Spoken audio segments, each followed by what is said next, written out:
Ethan's hand trembled. The ornate brass key to the front door, the same key Elara had given him with such beaming pride 3 years prior, now felt like a brand. His gaze, raw with unshed tears, finally met hers. He opened his mouth, but no words came, only a ragged breath. The weight of his mother's decision, delivered with a quiet resolve he'd never seen, hung heavy in the air between them, tangible and immense. He saw not the triumphant matriarch, but the weary woman who had just offered him a lifeline he hadn't deserved. She simply nodded, a silent command in her eyes, then turned away, leaving him to unlock the door, to step into the vast, echoing silence of a future irrevocably altered, yet strangely, mercifully, clear. How had it come to this? And what had it taken for Elara to arrive at this moment of ultimate reclamation?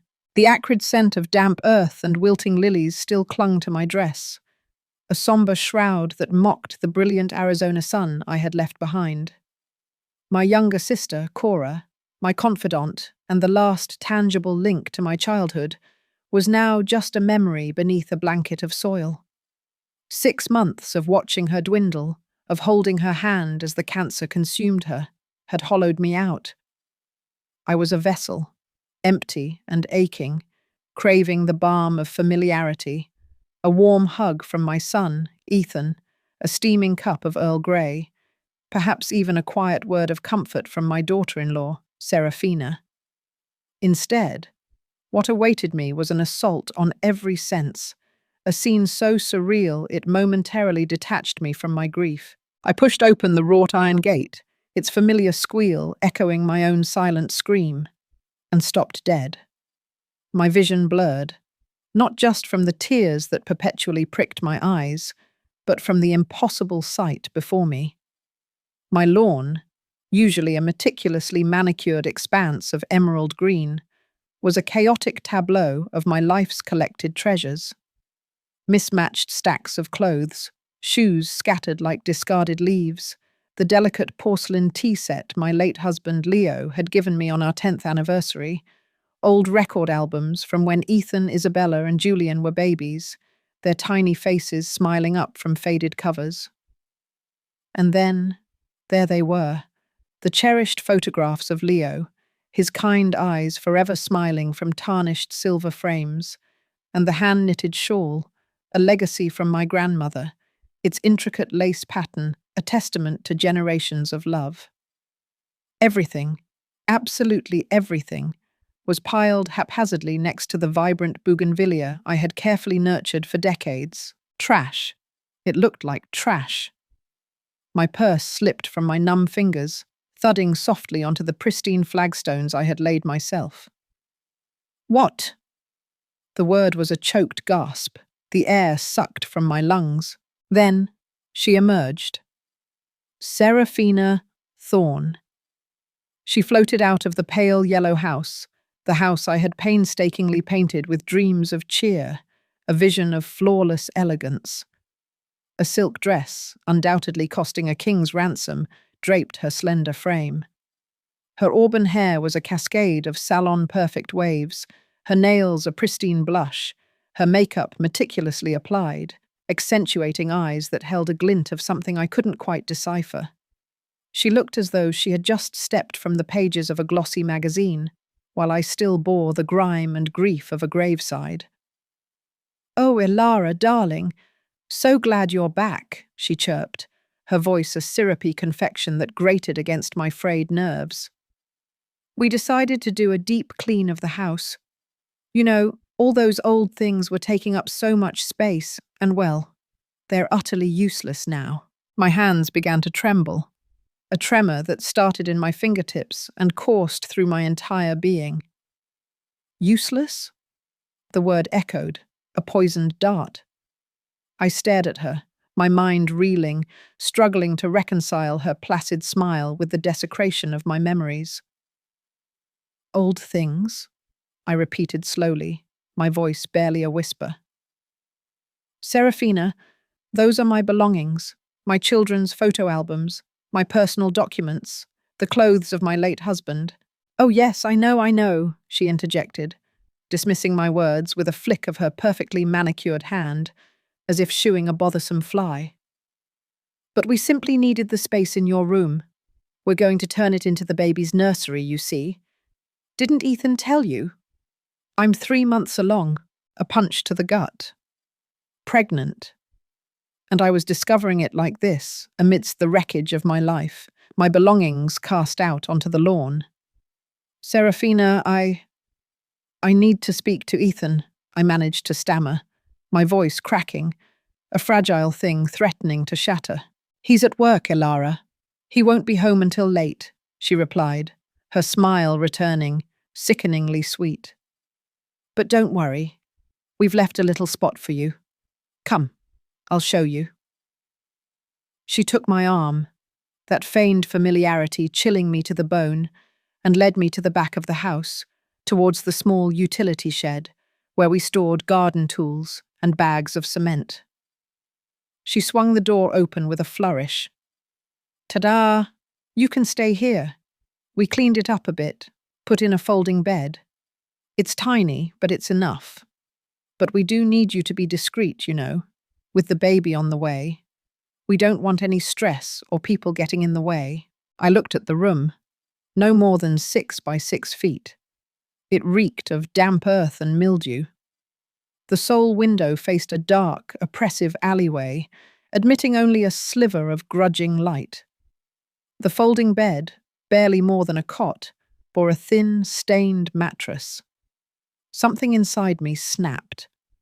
The sorrow, the exhaustion, the utter desolation I had carried from Cora's grave congealed into something hard and cold.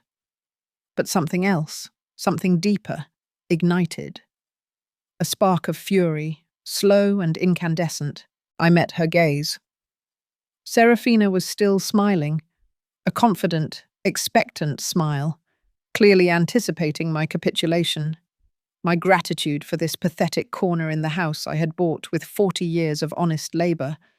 She expected me to bow my head, to accept, to say, "Thank you for leaving me a corner in my house." Instead, I took a deep, shuddering breath, tasting the dust of betrayal. "You know what, Serafina?" I said, my voice shockingly calm, imbued with a strength I hadn't known I possessed. "You're absolutely right. It is time for a clean-out, a deep clean-out of everything that no longer serves me." Her smile faltered, just for a fleeting second, a ripple in her carefully constructed facade. I pulled my cell phone from my pocket, my fingers finding the number I had saved for years. Mr. Davies, my lawyer. "What are you doing?"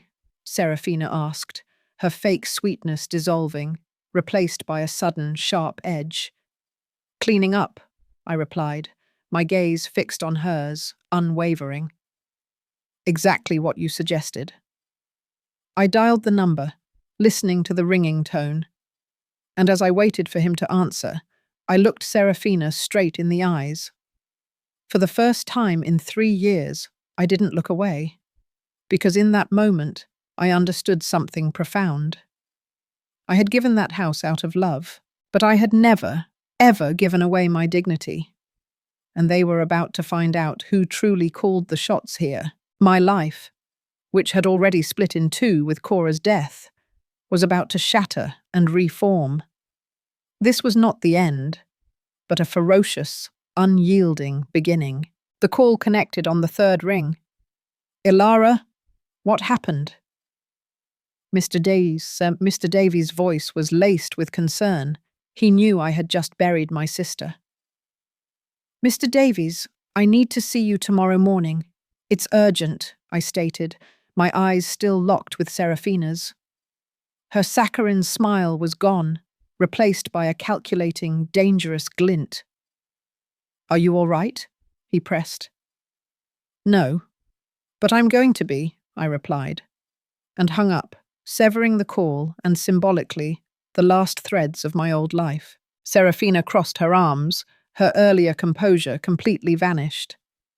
"I don't know what you're planning, Elara, But I'll remind you that this house belongs to Ethan, and I'm his wife.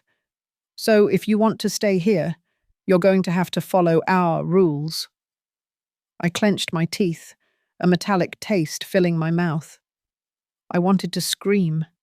I wanted to tell her that I had bought this house, this two-story haven with the pale yellow facade, with the sweat of 40 years spent scrubbing other people's toilets and polishing their floors. Every brick, every plank of wood, every blooming flower in the garden carried the weight of my sacrifice, my dreams, my very life.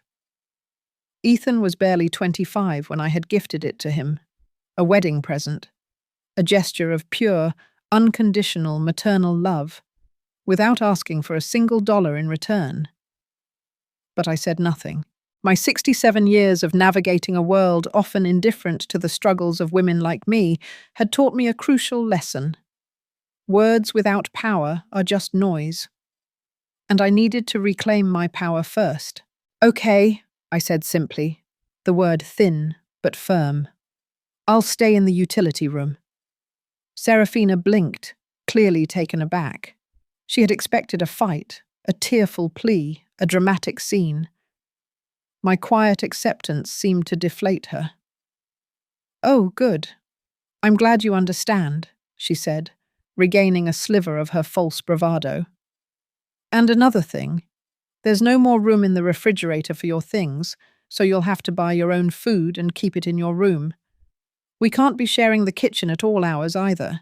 The doctor says I need to avoid stress." I nodded slowly, a ghost of a smile playing on my lips. "Of course, no problem." "Perfect. Well then, welcome to your new space," she declared, then turned and swayed back into the house, her hips sashaying as if she had just won a decisive battle. I was left alone in that tiny, suffocating room. The moment the door clicked shut, the carefully constructed dam inside me shattered. I slid down the damp wall, burying my face in my hands, and allowed the torrent of tears to finally break free. I cried for Cora, my vibrant, beautiful sister, now gone. I cried for Leo, my rock, gone for 10 years, whose pictures were strewn across the lawn like discarded refuse. I cried for the woman I had been, strong, indefatigable, proud, a woman who had built a life from nothing. And I cried for Ethan, my son, my little boy who once looked up at me with shining eyes and declared, "Mom, you're my hero." When had everything changed? When had the boy who cherished me become a stranger, who allowed me to be cast out like trash? I sat on that musty folding bed, the scent of mildew and neglect filling my nostrils. The walls bore ugly, damp stains. The bare light bulb dangled precariously from a frayed wire, and there wasn't even a single nail to hang my clothes. Despair threatened to engulf me. But then, a flicker, a memory, sharp and vivid, of my mother. She, who had raised 5 children alone after my father abandoned us, her hands calloused, but her spirit indomitable. "Daughters," she would often say, her voice soft but resolute, "a woman isn't strong because of what she has. She is strong because of what she is capable of rebuilding when everything is taken from her." The words were a lifeline. I wiped my tears, the salty trails a testament to my pain, but also to a nascent resolve. I pulled out my cell phone and, with a new purpose, began taking pictures of the dismal room, of my precious belongings scattered on the lawn, of everything.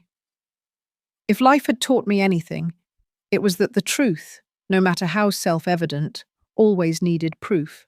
That night, Ethan's car pulled into the driveway well after 11. I heard the muffled murmur of voices, Serafina's brittle laugh echoing in the quiet night. I waited. I expected him to come, to knock on the utility room door, to ask how I was, to offer a belated condolence for Cora's funeral. But he didn't. At midnight, The silence became unbearable, a crushing weight that pressed against my chest. I crept out of the room, walking barefoot down the cold hallway of my house, each tile a reminder of the life I once knew. I tapped softly on the master bedroom door. "Ethan?" I called, my voice a fragile whisper. Silence. "Ethan, son, I need to talk to you." The door cracked open, and Ethan's head peered out. He looked tired, dark circles smudging his eyes, thinner than the last time I had seen him. "Mom, it's late," he whispered, a hint of annoyance in his tone. "What's wrong? What's wrong?"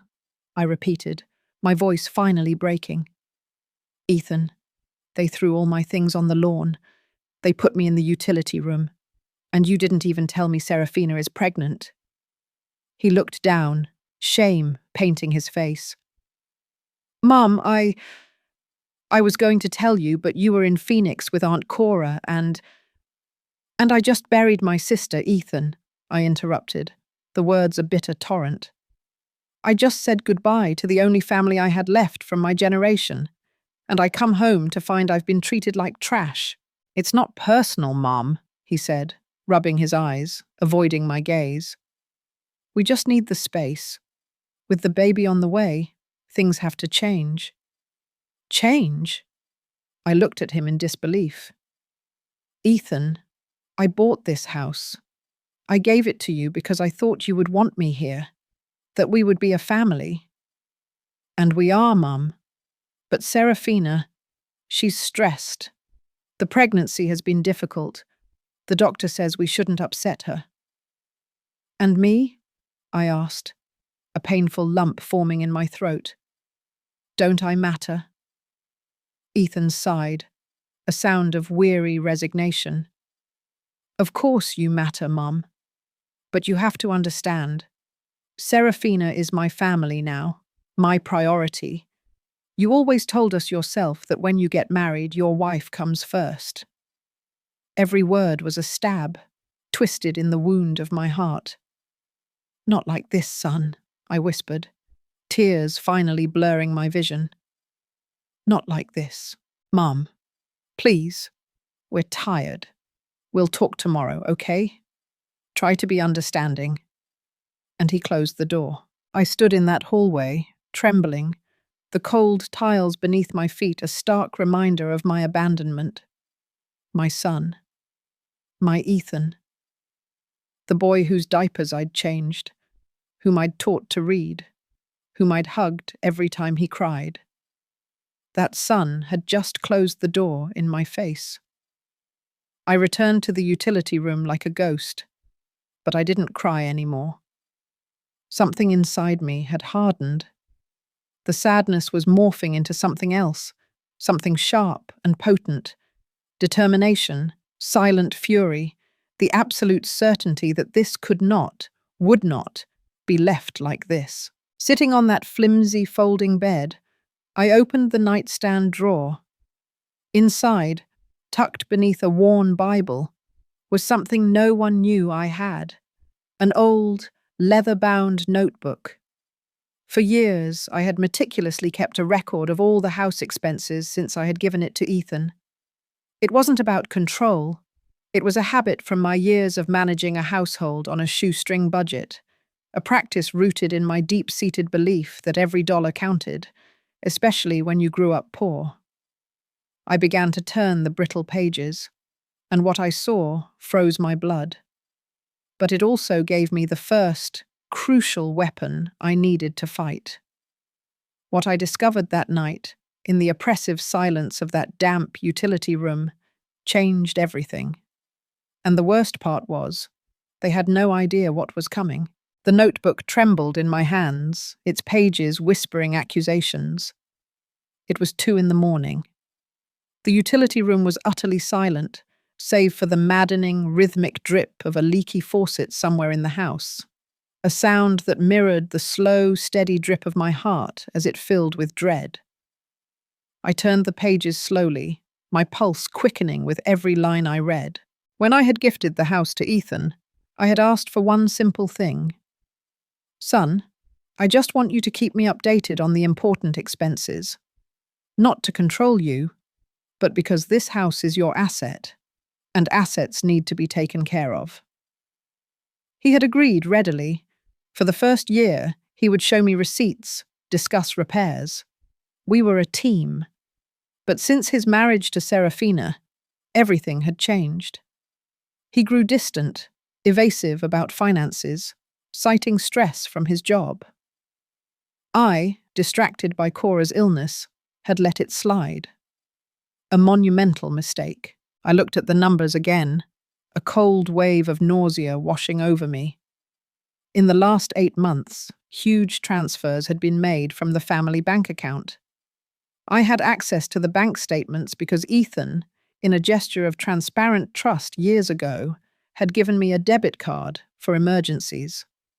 I had never used it, only checking the transactions occasionally, a quick cursory glance. Now, seeing it all laid out, the reality hit me like a physical blow. January, $4,500. Living room remodel. February, $5,200. New furniture. March, $3,800. No description. April, $6,100. Trip to Miami. May, $4,800. Various purchases. June, $5,400. Decoration. July, $7,300. No description. August, $7,900. Baby expenses. I tallied it mentally, the pencil in my trembling hand, barely legible. $45,000, almost $500,000 in 8 months. Where had that money come from? Ethan earned a decent salary as an engineer, about $3,500 a month. But after covering utilities, groceries, and gas, there wasn't that much left over. Definitely not enough to consistently spend over $5,000 a month on extras. Then, a memory, cold and clear as ice, pierced through my days. When I had given the house to Ethan, I had also left him access to a savings account I had maintained for years. It was money from my severance package when I retired, plus some careful savings, almost $60,000. Son, I had told him, this is for emergencies, so you'll never lack anything. With trembling hands, I rummaged through my papers until I found the last statement for that savings account.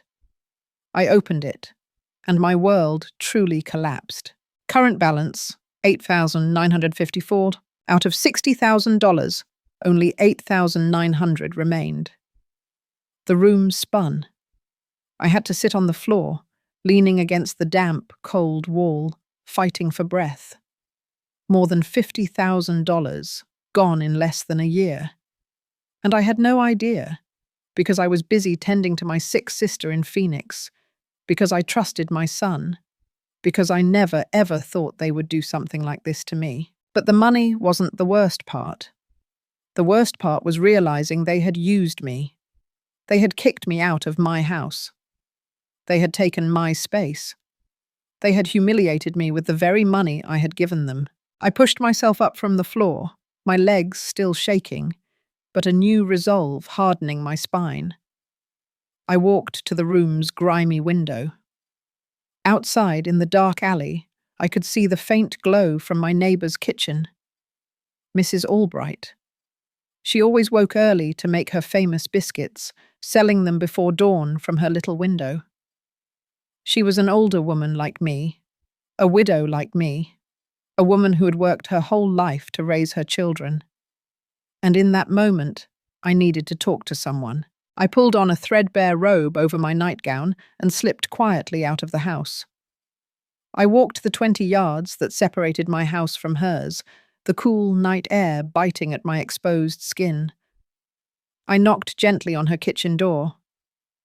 "Who is it?" Mrs. Albright's voice called out, raspy from sleep. "It's me, Lucy. Ilara." The door opened immediately.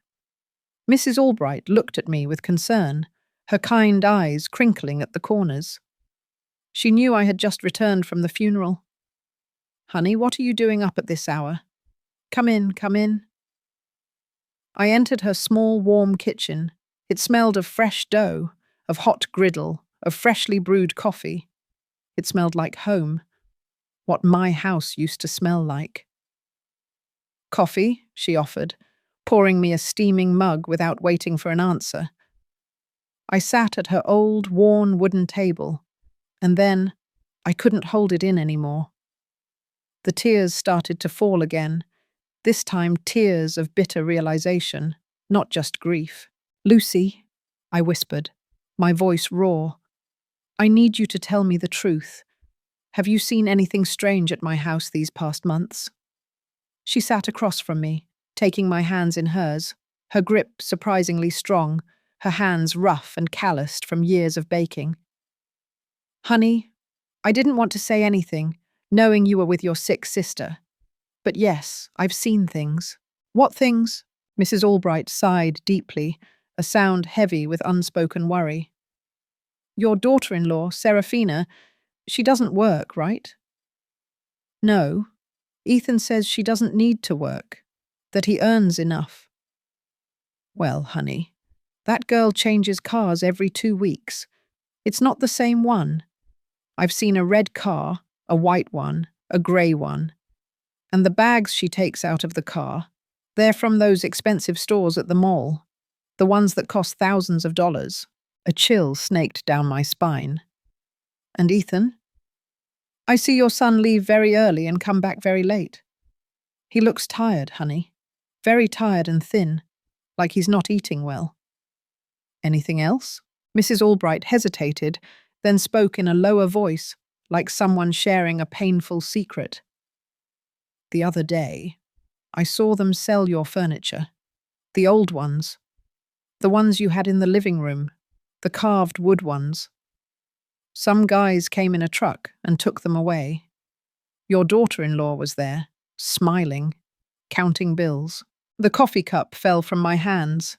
It shattered on the floor, the ceramic fragments scattering like my broken dreams. That furniture.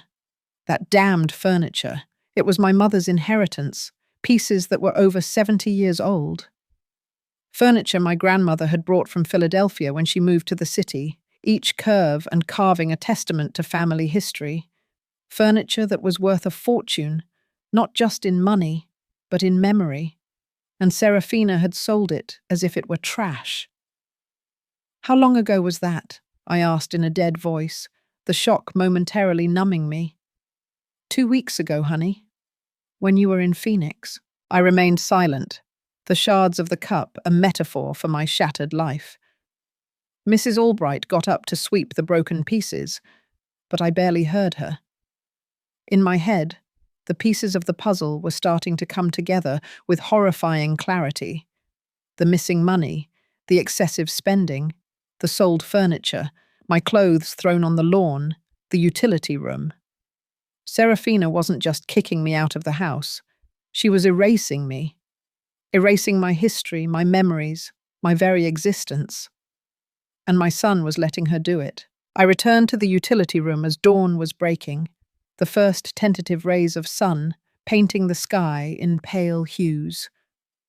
I sat on that folding bed with the bank statements and my notebook on my lap, and I made a decision.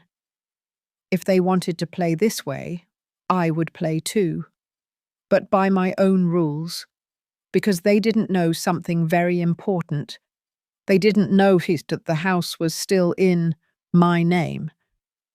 Ethan had never done the official paperwork to change the owner. I had only given him verbal permission to use it. They didn't know that I had documents for absolutely everything. And they didn't know that the woman sitting in that miserable room was not the same one who had arrived yesterday. That woman had been broken. But from the ashes, something new was being born. Something stronger, something dangerous. When the sun had fully risen, I already had a plan. And I swear, not even in their worst nightmares could they imagine what I was about to do to them.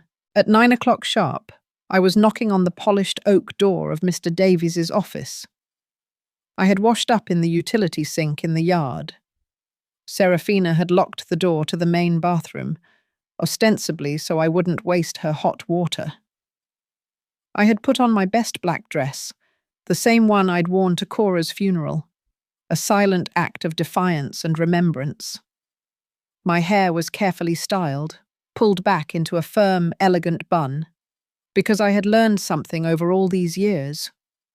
When you go to fight for what's yours, you have to look dignified. You have to embody the strength you demand. Mr. Davies greeted me with a long, tight hug. "Elara, my dear, I'm so sorry about your sister. Cora was a great woman." "Thank you, Mr. Davies," I said, feeling the familiar lump form in my throat, quickly pushing it down. But I didn't come to talk about that. I came for something else. We sat in his office, a sanctuary of leather-bound books and framed diplomas. He poured me a glass of water, his kind eyes belying the sharp mind beneath, and waited patiently for me to begin. I took out my notebook, the bank statements, the pictures of my things scattered on the lawn, everything. And I told him everything. As I spoke, I watched Mr. Davies's face transform, from concern to surprise, from surprise to quiet indignation, then to a steely resolve. When I finished, the story laid bare between us.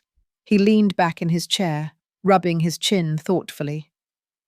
"Elara, this is serious, very serious." "I know. Does your son know you have access to those bank statements?" "He gave me the card years ago, but I think he forgot. I never used it. I simply kept an eye on it, a safety measure." The lawyer nodded slowly, processing. "All right.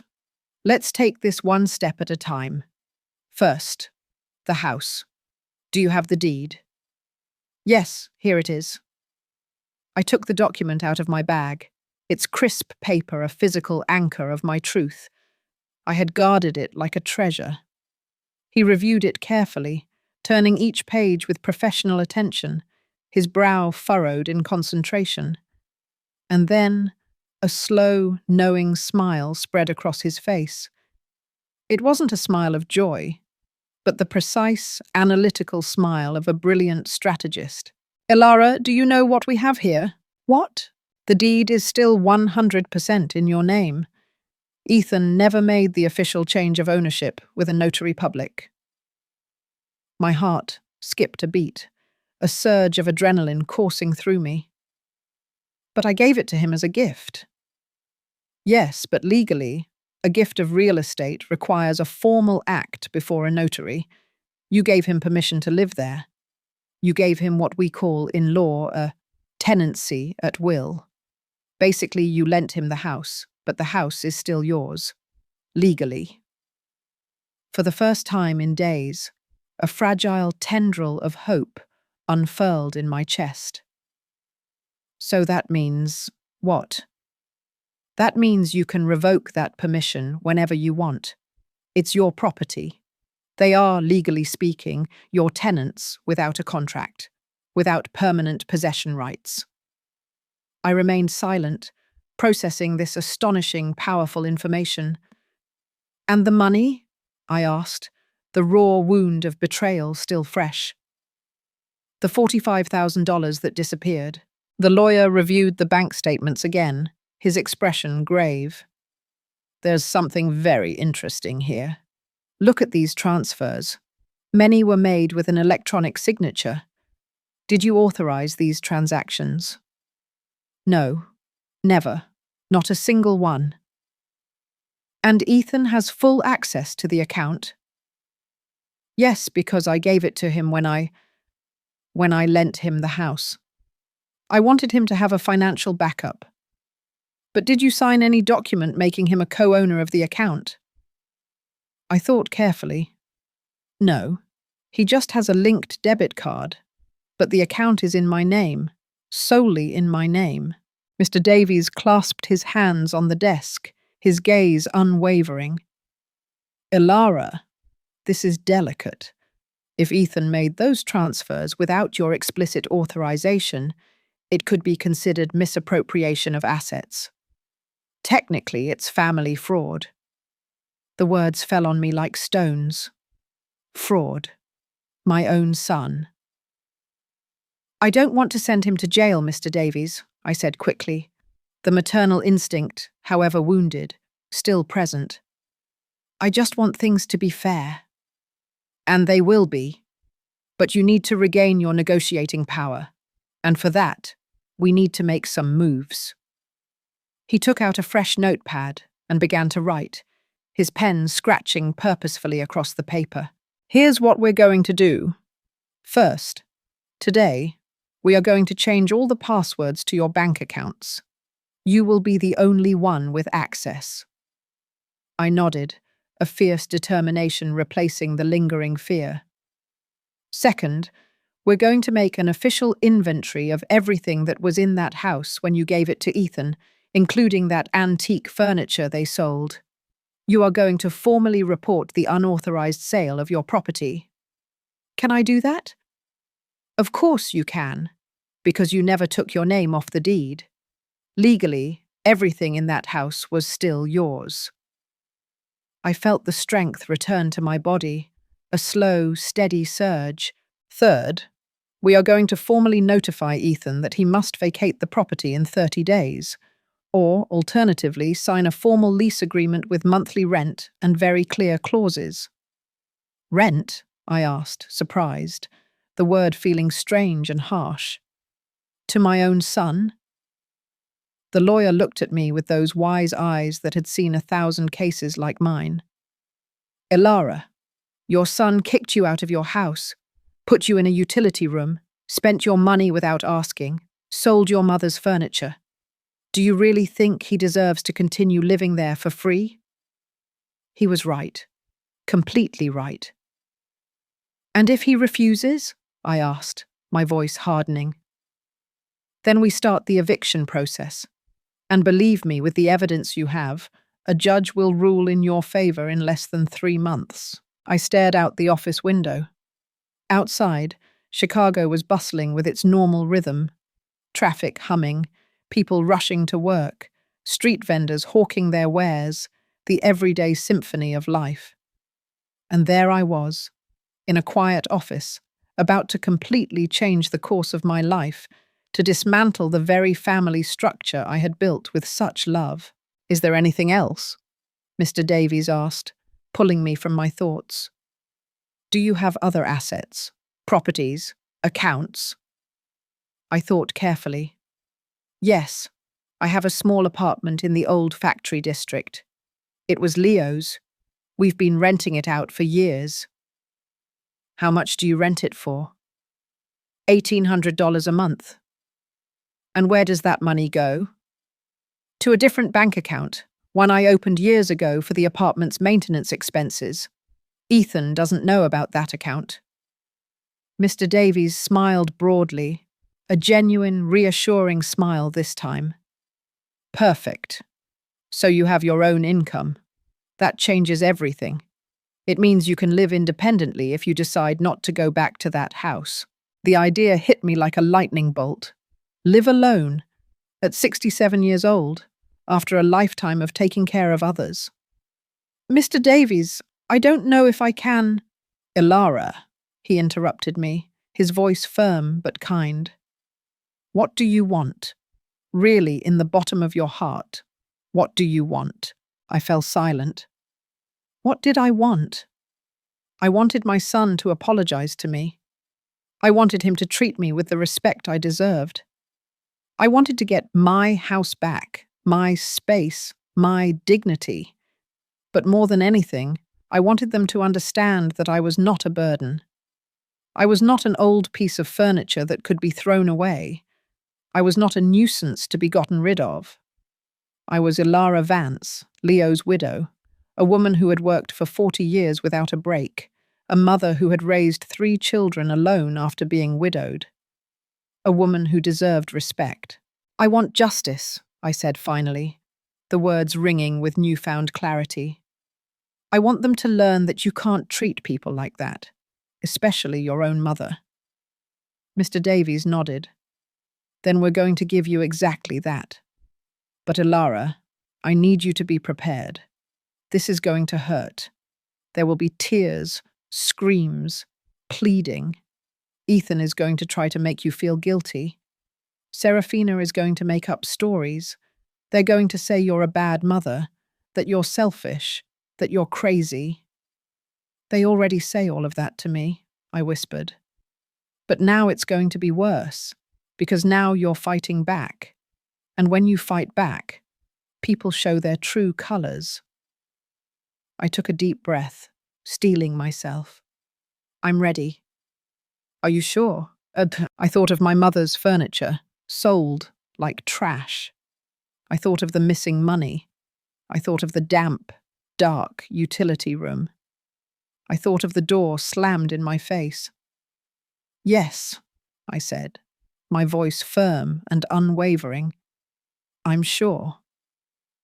Then let's begin. I left Mr. Davies's office 3 hours later. The weight of a monumental decision settled upon my shoulders. In my bag, I carried new documents, changed passwords, a detailed action plan, and something more important: hope. I walked through the bustling downtown streets with a firm step. I bought myself a coffee and a sweet roll at a quaint bakery. I sat on a park bench and ate peacefully, watching people pass by, their lives unfolding around me. And for the first time in weeks, I smiled. Because they thought they had defeated me. They thought they had broken me. They thought I was going to bow my head and accept my fate as an old, invisible woman. But they were very, very wrong. I was not a defeated woman. I was a woman preparing for war, and they had no idea what was coming for them.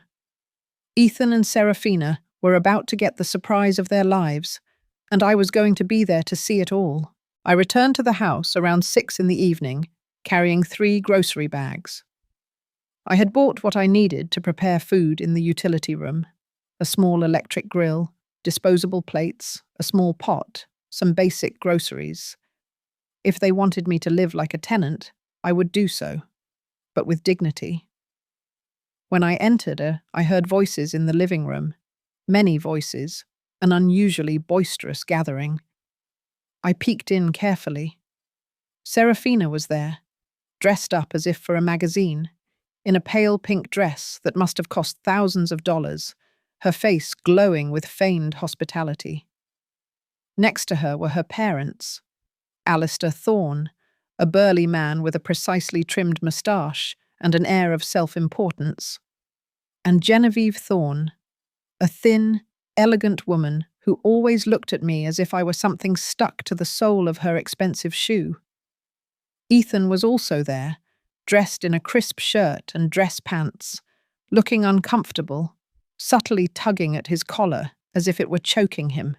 "Elara, darling," Serafina exclaimed when she saw me, that sing-song fake voice once again in full swing. "So glad you're here. I prepared a family dinner. My parents wanted to better understand our situation. Our situation. As if it were some mutual problem that needed solving, rather than a unilateral act of cruelty. Good evening," I greeted briefly, trying to pass by towards the utility room. "Oh, no, no, no!" Serafina intercepted me, taking my arm firmly, her grip surprisingly strong. "I've already prepared everything. It would be rude if you didn't join us. Besides, we need to talk about some important things." I had no choice. I allowed her to lead me to the dining room table. My table, the one I had bought at an antique market 15 years ago. A beautiful mahogany piece that had hosted countless family meals. Serafina served dinner with a perfect smile: Chipotle-style chicken, red rice, salad. Everything looked delicious. Everything smelled like home. But the atmosphere was as tense as a guitar string about to snap. "Miss Elara," Alistair Thorne began, wiping his mouth with a linen napkin, his voice oily smooth. "My daughter has told me there have been some misunderstandings lately." "Misunderstandings?" I repeated, measuring each word carefully, letting the implication hang in the air. "Yes, well," Genevieve intervened, her voice sharp and brittle. "Serafina tells me you feel displaced." But you have to understand, Miss Alara, that young people need their space, especially now with the baby on the way. And Serafina's delicate condition. I gripped my silverware tightly, digging my nails into my palm. I understand perfectly the need for space, I said calmly, meeting Genevieve's dismissive gaze. What I don't understand is why my belongings were thrown on the lawn without asking me. Oh, Ilara, let's get over that already, Serafina interjected, making a dramatic gesture with her hand, a dismissive wave. It was a simple miscommunication. I already apologized. A blatant lie. She had never apologized. And about the room, Alistair continued, ignoring my interjection. Well, I think it's very generous of Ethan and Serafina to have given you a space. There are many people your age who don't even have that.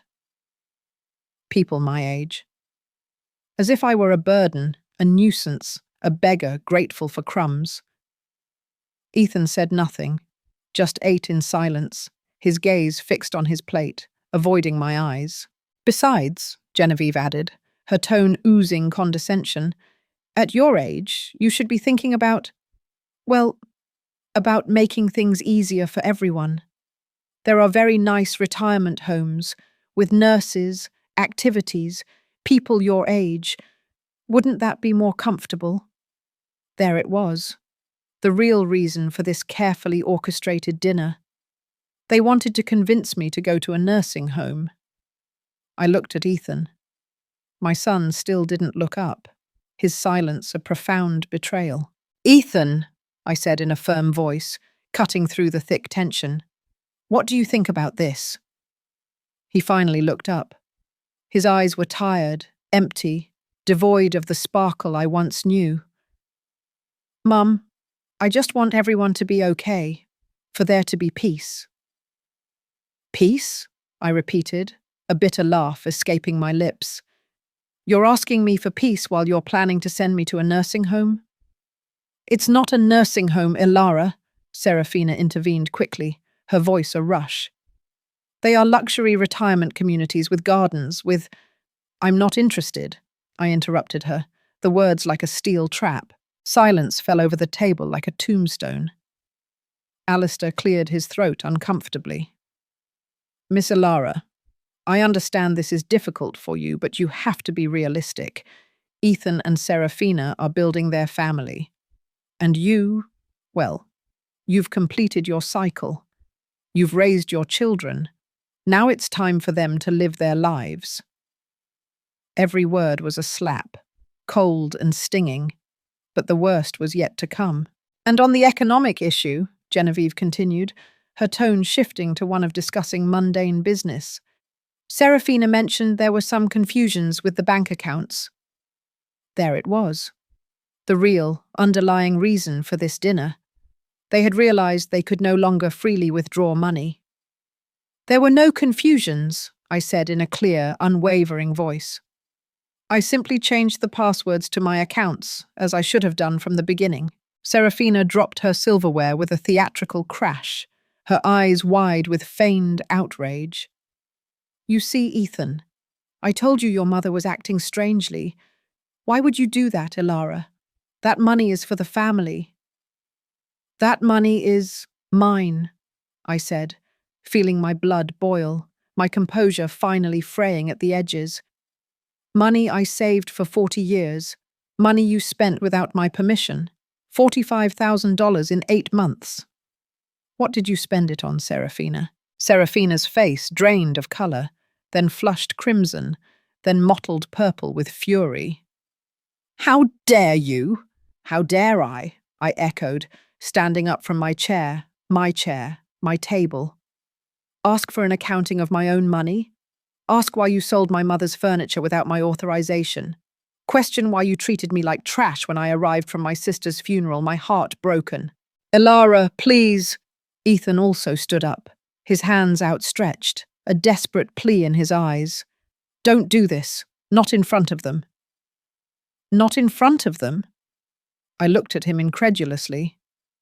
Ethan, they came here to convince me to go to a nursing home. And you're worried about appearances? Alistair Thorne slammed his fist on the table, the expensive china rattling. Ma'am, you are being very rude.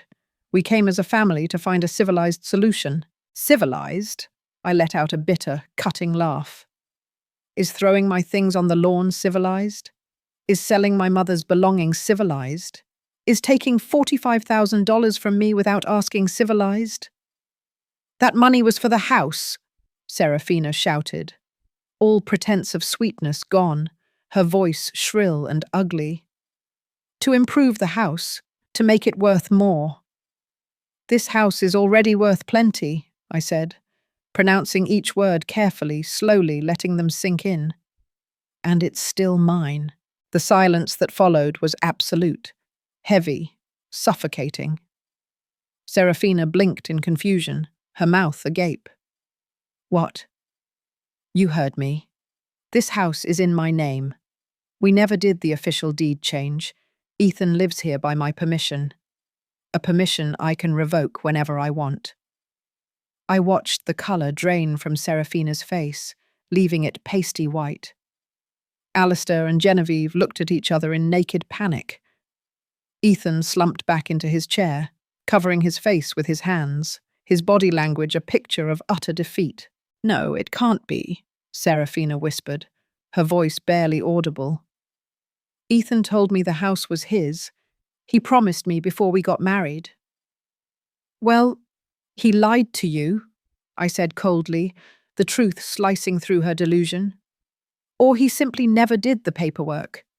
The fact is, this house is legally mine. Every brick, every window, every inch. Serafina turned on Ethan like a cornered wild animal, her eyes blazing with furious betrayal. Tell me it's not true. Ethan, tell me this crazy old woman is lying. Ethan slowly lifted his head, his face pale, his eyes red and brimming with tears. It's true, he whispered, his voice a broken thing. I never finished the paperwork. I thought it wasn't urgent. That Mum would never... That you would never what? Serafina screamed, her voice reaching a hysterical crescendo. That I would never find out? That I would never reclaim it? You told me this house was yours. I married you because you said you had assets. And there it was, the naked, raw truth laid bare for all to see. Serafina hadn't married my son for love. She had married him for the house. For my house. Genevieve Thorne stood up indignantly, her elegant facade crumbling. This is unacceptable. Alistair, we're leaving. I'm not going to stay here and listen to these accusations. They're not accusations, I said calmly, my voice now steady and resolute. They are facts, and I have documents to prove everything.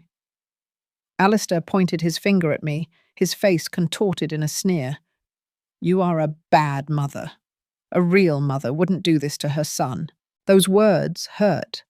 They stung more deeply than I could ever admit, a raw pain directly to my maternal heart.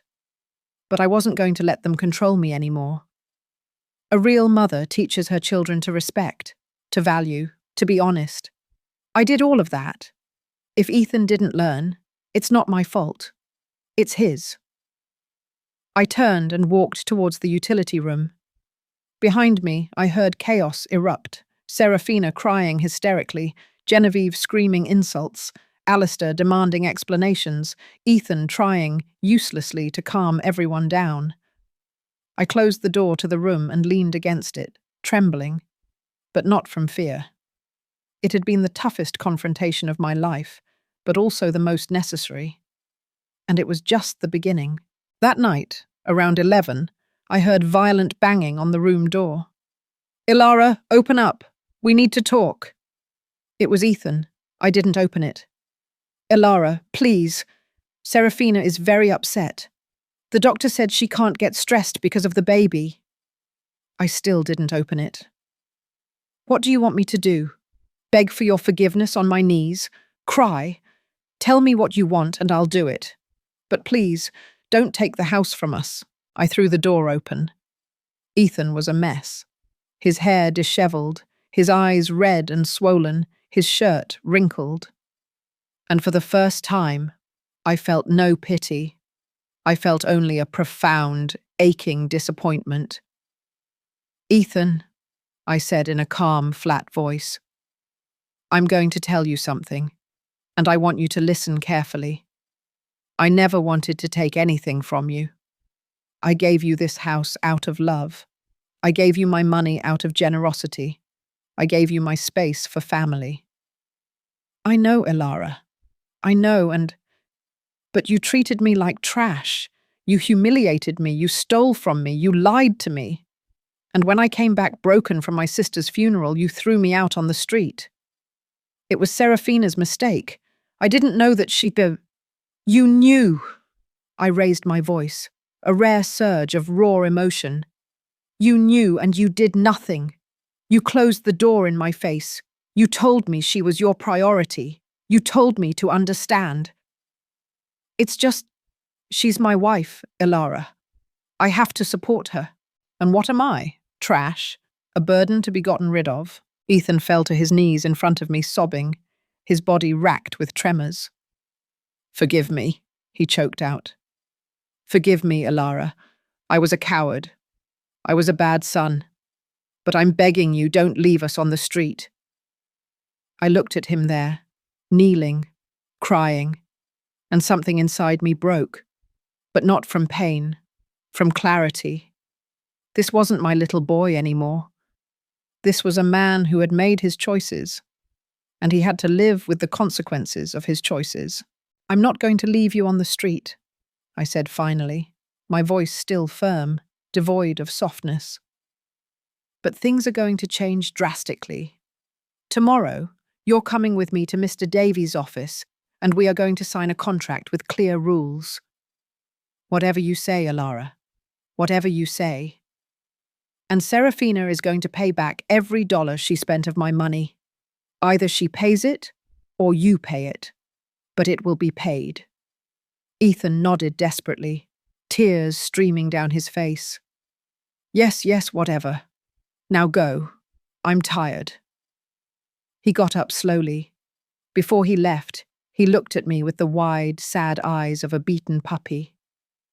"Do you hate me, Elara?" The question took me by surprise. "No, Ethan," I said sadly, truly sadly. "I don't hate you, but I don't recognize you either. The son I raised would never have done this to me." I closed the door, and for the first time in days, I slept soundly, because I knew I had won the first battle. But the war was just beginning. The next morning, Ethan and I arrived at Mr. Davies' office, but he wasn't alone. Serafina came with him, clinging to his arm like a tick. She wore dark, oversized sunglasses that covered half her face and clutched a crumpled tissue in her hand, clearly prepared for a dramatic performance. When they saw me sitting in the waiting room, she stopped short. "She's coming," she whispered to Ethan, though loud enough for me to hear. "It's her lawyer's office, Serafina," Ethan replied, his voice thin with exhaustion. Mr. Davies received us in his office. His face was professional, serious, impenetrable. "Good morning, Mrs. Vance, Mr. Vance, Mrs. Thorne. Please have a seat." We sat down. Serafina couldn't stop looking around suspiciously like a caged animal seeking an exit. "All right," the lawyer began, his voice calm and measured. "I've called you here because there are legal matters we need to resolve formally. First of all, let's clarify the situation of the property." He placed a copy of the house deed on the desk, its stark black and white text, an undeniable truth. "As you can see here, the house located at 247 Jacaranda Street is registered 100% in the name of Mrs. Elara Vance. There is no other owner." Serafina snatched off her glasses, her eyes wide with indignation. "That's impossible. Ethan told me that." "What Ethan told you is irrelevant," Mr. Davies interrupted her with a sharp, no-nonsense tone. The legal facts are these. Mrs. Vance is the sole owner. You live there by verbal permission, which in legal terms is called a tenancy at will. But I'm his daughter-in-law. It's my house too, Serafina insisted, her voice growing higher, more desperate. No, Mrs. Thorne, it is not. Not 1 inch of that property is in your name. I saw Serafina turn pale, her hands clutching the tissue until her knuckles turned white. Is this true?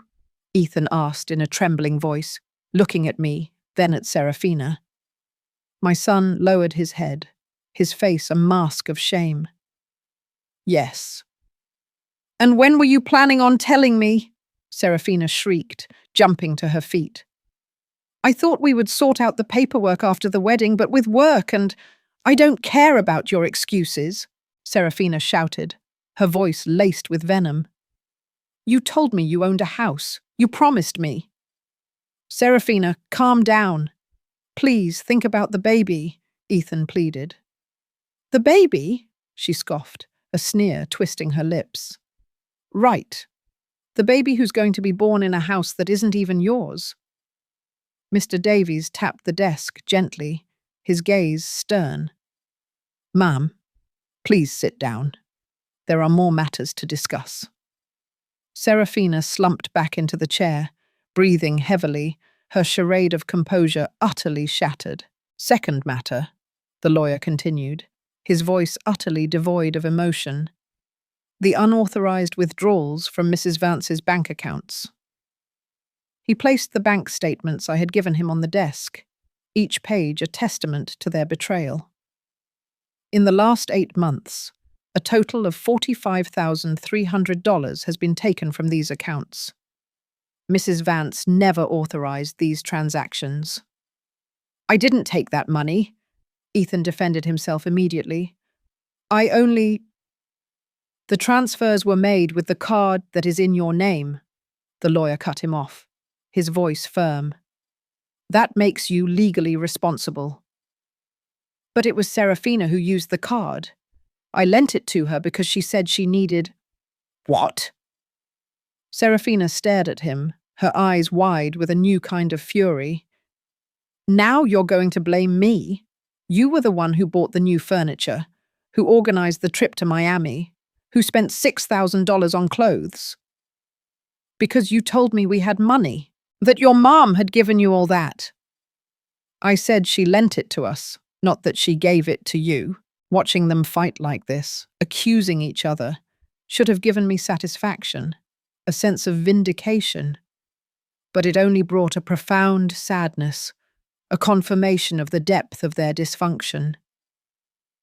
Enough, I said, my voice cutting through their squabbling like a sharp blade. They both fell silent immediately. I don't care who spent the money. You are both responsible, and that money will be returned. All of it. Down to the last dollar. Elara, we don't have $45,000, Ethan said desperately. My salary barely covers. Then you will pay it in installments with interest. Mr. Davies will draw up a payment plan. Interest? Serafina let out a hysterical, brittle laugh. You're going to charge your own son interest. I'm going to charge interest to the person who stole my money. Yes. It's not theft. It's family money. It was my retirement money, I said, feeling my voice break despite my efforts to control it. Money I earned cleaning bathrooms and offices for 40 years. Money I was going to use for my medical expenses when I got older, and you spent it on trips and clothes. Serafina opened her mouth to reply, but no words came out, her carefully crafted edifice of lies crumbling around her. There is one more issue, Mr. Davies continued, unperturbed. The antique furniture that was sold without authorization. According to Mrs. Vance, they were pieces over 70 years old, a family heirloom. How much did you sell them for? Absolute silence. How much? I repeated, my voice dangerously low. Ethan swallowed hard, his Adam's apple bobbing. $1,500? I felt the world stop. $1,500? I whispered, the words laced with incredulity and white-hot fury. You sold my mother's furniture? Hand-carved mahogany pieces? Furniture that was worth over $10,000 for $1,500? The buyer said they were very old, that they needed restoration, Ethan mumbled, shrinking under my gaze. Because they were antiques, I exploded, getting up from my chair, my control finally snapping. That's why they were worth so much. That furniture was the last inheritance I had left from my mother. Elara, what does it matter anymore? Serafina said, with a dismissive, annoyed wave of her hand. They were just old furniture. Something inside me snapped, but not from sadness this time. From an incandescent, pure fury. I approached Serafina slowly. She leaned back in her chair, a flicker of genuine fear in her eyes. Just old furniture? I said in a dangerously low voice, each word a hammer blow. Just old furniture? My grandmother brought that furniture from Philadelphia on a freight truck in 1952. My mother polished it every Sunday after church. I taught Ethan to read at that table. We had family dinners there for 30 years. It carried the history of my family, the ghosts of our laughter and tears. I didn't know, Serafina stammered, her voice small. You didn't know because you never asked. Because to you, anything that isn't new and expensive is worthless, just like me. An old woman who is useless, a burden to be gotten rid of. That's not true. No? I took out my cell phone and showed them the pictures I had taken the day I arrived from Cora's funeral. Look at this. Look. My things thrown on the lawn. My photos, my clothes, the memories of my dead husband, all thrown out like trash. Serafina looked at the photos and turned pale. I thought they were things you didn't use anymore. And that's why you threw them out without asking me? Without waiting for me to come back from my sister's funeral? We needed space for the baby. You had the whole house, I shouted, my voice trembling with indignation. A 2-story house with 4 bedrooms. Why did you need my room? Why did you need to humiliate me? Serafina covered her face with her hands and began to cry, but it didn't move me anymore. I had seen too much. I had suffered too much. Mr. Davies, I said, turning to him, my voice now cold and resolute. I want them out of my house. I want to start the eviction process. No, Ethan shouted, jumping up. Elara, please, we can't leave. We have nowhere to go. Serafina is pregnant. You should have thought of that before you treated me the way you did. Mrs. Vance, the lawyer intervened. Legally, I can start the eviction today. They have to vacate in 30 days. That leaves us on the street, Serafina sobbed, her voice muffled by her hands. With a baby on the way, what kind of grandmother are you? Those words hit me like a punch. What kind of grandmother was I? One who had lost everything, one who had been betrayed, one who was tired of being stepped on. But then I looked at Serafina. I really looked at her, past the anger, and I saw genuine fear in her eyes. I saw a young, stupid woman who had made terrible mistakes, but who was pregnant, who was going to bring my grandchild into the world. I sighed deeply, the battle for my dignity warring with the deep-seated maternal instinct I had always carried. I'm not going to leave you on the street, I said finally, the words a difficult concession. But this is what's going to happen. You are going to sign a formal lease agreement. You are going to pay $1,200 a month in rent. You are going to pay me back the $45,000 in payments of $1,000 a month for 4 years. And if you miss a single month, I will evict you without hesitation. $1,200 in rent plus $1,000 in debt. That's $2,200 a month. Ethan exclaimed, his face aghast.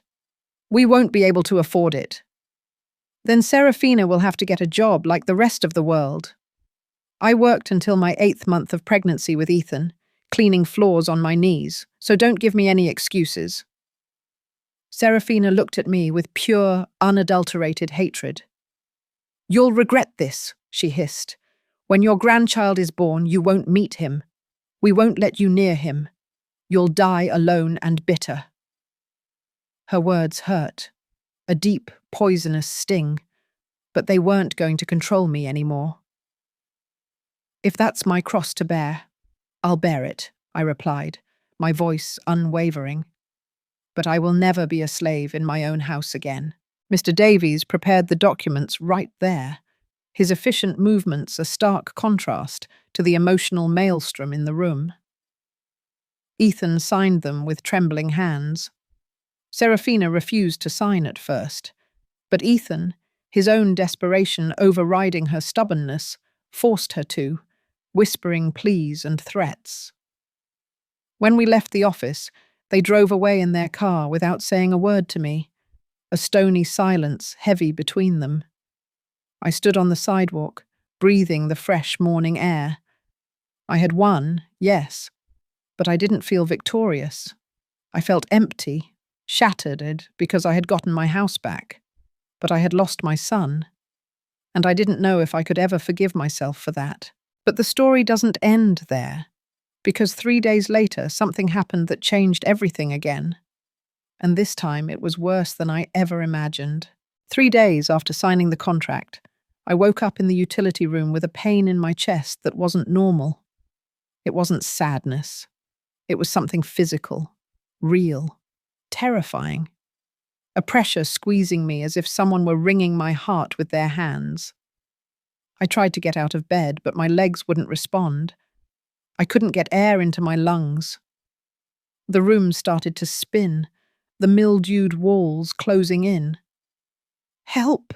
I whispered, but my voice was barely a reedy croak. I tried to bang on the wall for someone to hear me. Once. Twice. On the 3rd try, my arm fell limp. Everything went black. I woke up in a hospital bed. The fluorescent lights hurt my eyes, a harsh glare that made me wince. There was a constant, irritating beeping from a machine beside me, and I felt the cold prick of a needle in my arm, connected to an IV bag. "She's awake," I heard a woman's voice say softly. A nurse, her face kind but weary, came over to check on me, taking my blood pressure and pulse. "How are you feeling, Mrs. Vance?" What happened?" I managed to say, my voice hoarse and weak. "You had a minor heart attack. Your neighbor found you unconscious and called an ambulance. You're very lucky to be alive." Mrs. Albright, my guardian angel. "How long?" "You've been here for 8 hours. We've already notified your family. 2 of your children are outside. They arrived an hour ago from Denver and Austin." "2 children?" "Ethan?" I asked, a fragile hope flickering. The nurse hesitated for a moment, her gaze softening with pity. "Your son, Ethan, was notified 7 hours ago. He hasn't come." Those words hurt more than the heart attack itself. My son, the one who lived 20 minutes from the hospital, hadn't come. But my other children, Isabella and Julian, who lived hundreds of miles away, had dropped everything to get here. "I want to see them," I said, the request a desperate plea. "Of course. Just for a moment, okay? The doctor says you should avoid strong emotions." The nurse left, and seconds later they burst in like hurricanes. Isabella, my middle child, 38 years old, a sharp, successful lawyer, always so serious and organized. But now her eyes were red and swollen from crying, her usual composure shattered. Julian, my youngest son, 35, an engineer like Ethan, but with a completely different heart. His hair was messy, his shirt buttoned wrong, as if he had dressed in a frantic hurry. "Mom!" Isabella ran to me and hugged me carefully, as if I were made of glass. "Thank God. We thought we were going to lose you." Julian took my free hand and squeezed it tightly, his touch grounding. "What happened, Elara?" "Mrs. Albright called us, crying, saying she found you passed out on the floor. Why didn't you tell us you were sick?" "I didn't want to worry you," I whispered, the old habit of stoicism still clinging to me. "Worry us!" Isabella wiped away her tears angrily, her lawyer's fire igniting. "You almost died, Elara. The doctor says it was a miracle Mrs. Albright found you when she did. 10 more minutes and—" She didn't finish the sentence. She didn't have to. "But we don't understand," Julian said, sitting on the edge of the bed, his brow furrowed with confusion and concern. "The doctor says this was caused by extreme stress. What's going on? Why so much stress?" I looked at both of them, my children, so different from Ethan in so many ways, and I told them everything. I told them about my arrival from Cora's funeral, my things thrown on the lawn, the utility room, Serafina, the missing money, the sold furniture, everything.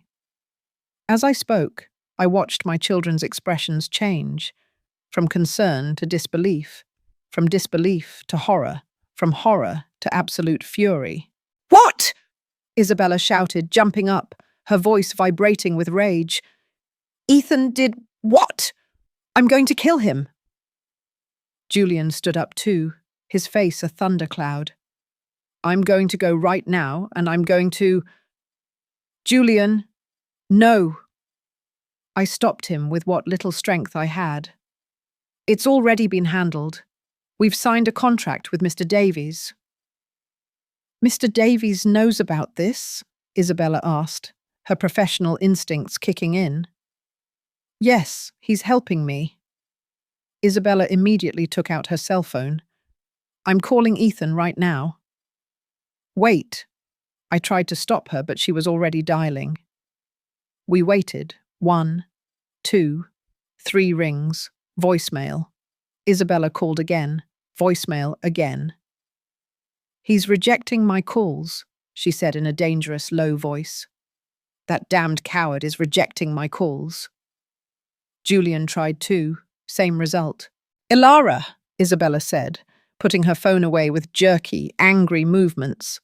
"When you get out of here, you're coming with me to Denver." "I can't." "Yes, you can. And you will. I'm not going to let you continue living in those conditions."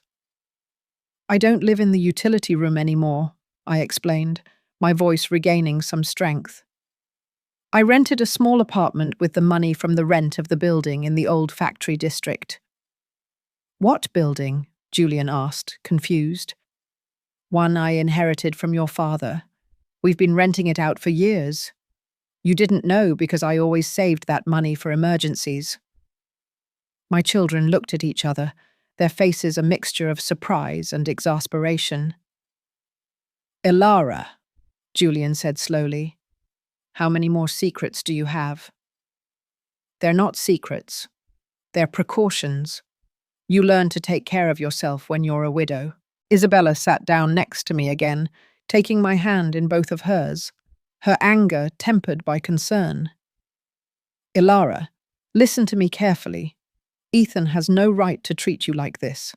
I don't care if he's my brother. What he did is unforgivable. He's married. He has to choose his wife." "Choosing his wife doesn't mean humiliating his mother," Julian exploded. "I'm married, Elara. I have 2 kids, and Andrea would never ask me to treat you like that. Never. And if she did," he continued without hesitation, his voice firm, "then she wouldn't be the woman I want to be with. A good wife doesn't make you choose between her and your family. A good wife integrates. She doesn't disintegrate." Those words made me cry, not tears of pain, but of a profound, healing realization. Julian was right. A good partner doesn't force you to abandon your own. "Elara," Isabella said in a firm voice. I need you to understand something. You gave us everything. You worked until you broke so we could study. You paid for our college. You helped us when we needed it. Now it's our turn to take care of you. I don't want to be a burden. You are not a burden, Isabella shouted, her voice thick with emotion. You are our mother, and the fact that you think you could be a burden breaks my heart. Julian came over and hugged both of us, a tender embrace. Ilara, when you get out of here, we're going to fix everything. I'm going to talk to Ethan personally, and if he doesn't change his ways, if he doesn't apologize on his knees, then I will disown him as my brother too. I don't want you to fight because of me. It's not because of you, Ilara. It's about what's right, and what Ethan did is wrong. At that moment, the doctor came in, an older man with glasses and a serious, concerned expression. Vance family, I need to talk to you about Mrs. Vance's condition. We all tensed up, fear once again gripping my children. The minor heart attack was caused by acute and prolonged stress. Your mother's blood pressure was at dangerous levels. If we don't make drastic changes to her lifestyle, the next one won't be a minor one. It will be a full-blown heart attack, and likely fatal. The words fell like heavy stones, chilling us to the bone. What does she need? Isabella asked immediately, her professional demeanor returning. First, completely eliminate the sources of stress. Second, daily medication to control her blood pressure. Third, psychological therapy, because the damage is not just physical, it's also emotional. And fourth, a real support network. Family that takes care of her, not destroys her. Julian and Isabella nodded, their faces grim but resolute. She'll have it all, Julian said, his voice ringing with conviction. You have my word. The doctor looked directly at me.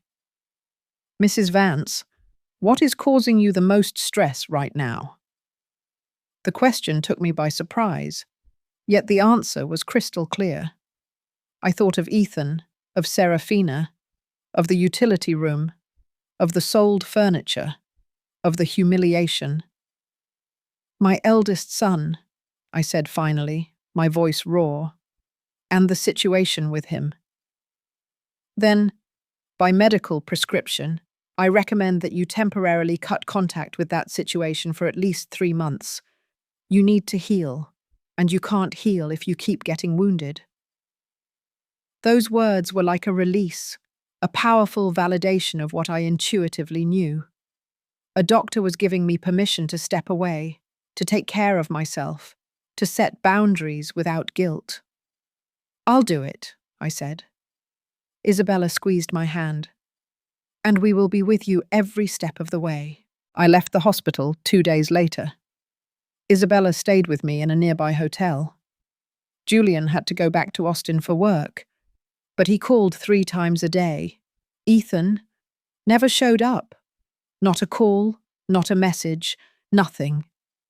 But I wasn't expecting anything from him anymore, because I had discovered something important in that hospital bed. I had been looking for love in the wrong place. Ethan had shown who he was, and I had to accept it. But Isabella and Julian, they showed me I wasn't alone, that I still had family, real family. A week later, I was sitting in the small apartment I had rented with the building's rent money. It was a modest place, 1 room, a small kitchen, a full bathroom. But it was mine. Clean, tidy, peaceful. Isabella had helped me decorate it. We bought plants, new curtains, a comfortable rocking chair for reading. And for the first time in months, I felt at home. I was having coffee at the small table by the window when my cell phone rang, an unknown number. I hesitated before answering. Hello, Mrs. Vance. This is Mr. Davies. Mr. Davies, good morning. I have some news. Ethan just made the first payment, $2,200. 1,200 for rent and 1,000 for the debt. I remained silent, processing. Really? Yes. And there's something else. Your daughter-in-law, Serafina, got a job in a department store, a perfume saleswoman. I couldn't help but smile a little. Serafina, who had never worked a day in her life, now selling perfume. Life has strange ways of teaching lessons. Thanks for letting me know, Mr. Davies. There's something else, Elara. Ethan called the office. He asked about you. He says that he needs to talk to you. I'm not ready for that, I said immediately, the doctor's words still fresh in my mind. I understand. I just wanted you to know. I hung up and stared out the window. Outside, life went on. People walking, children playing, street vendors shouting their wares. And there I was, alive, breathing, healing. I had lost a lot. But I had also gained something priceless. I had won my dignity back, and no one, ever again, was going to take it from me. But Ethan wasn't going to give up so easily. And what he did next forced me to make the most difficult decision of my life. 2 weeks after leaving the hospital, I was watering the plants on my small balcony when I heard knocking at the door. Loud, desperate, insistent. Elara, Elara, please, I know you're in there. It was Ethan. I froze, the watering can still in my hand, droplets clinging to the leaves. Elara, we have to talk. Please, it's important. I didn't want to open it. The doctor had told me to avoid stress. Isabella had made me promise not to see Ethan until I was stronger. But he was my son, and as much as he had hurt me, he was still my son. I opened the door just a crack. Ethan looked destroyed. He had lost at least 20 pounds. He had deep, dark circles under his eyes. His clothes hung on his body as if they were 2 sizes too big. He looked like a ghost of himself. What do you want, Ethan? I asked in a neutral voice, shielding my heart. I need to talk to you, please. 5 minutes. The doctor forbade me from stressful situations. I know. Mrs. Albright told me. Elara, I didn't know you were so sick. If you had known, you were notified 7 hours before your siblings, and you didn't come. Those words hit him like a slap. I saw his eyes fill with tears. Serafina wouldn't let me go. She said it was a trick of yours to manipulate me, that you wanted to play the victim. I believed her. And by the time I realized my mistake, you had already left the hospital, and I didn't know where you were. Isabella and Julian found me without a problem, because they are better children than me, he said with a broken voice, tears finally spilling down his cheeks. Elara, please, just let me in for 5 minutes. I need to tell you something important. Against my better judgment, I opened the door wider. Ethan entered and looked around the small apartment. I saw shame on his face, pain, regret. It's nice, he said in a low voice. Small, but cozy. It's what I can afford with the rent from your father's building. He sat on the sofa carefully, as if he were afraid of breaking something. Elara, I came to tell you that you were right about everything. I looked at him suspiciously, my guard still up. Serafina is destroying me, he continued. Ever since we signed the contract and she had to get a job, she's become unbearable. She complains all the time, saying everything is my fault, that I promised her one life and gave her another. And you were right, weren't you? I said without emotion. You promised her a house that wasn't yours. I know. He put his face in his hands, his voice muffled by despair. I know, and it was my mistake, a huge mistake. But Elara, I'm trapped. I have a baby on the way. I can't get a divorce now. Is that what you came to tell me? To cry about your marital problems? No, I came to... He took a deep breath, trying to compose himself. I came to ask for your forgiveness, on my knees if necessary, for everything, for throwing your things out, for the utility room, for the money, for grandmother's furniture, for slamming the door in your face, for not going to the hospital, for being the worst son in the world. Tears streamed down his cheeks, a river of regret. And I felt nothing. That was the most terrifying part, that my own son was crying in front of me, begging for forgiveness, and I felt no urge to comfort him, only a chilling emptiness. Ethan, I said slowly, carefully, does Serafina know you're here? He shook his head. I slipped out while she was at work. If she finds out, she'll go crazy. Why? Because she's still angry with you. She says you ruined our lives, that you took everything from us.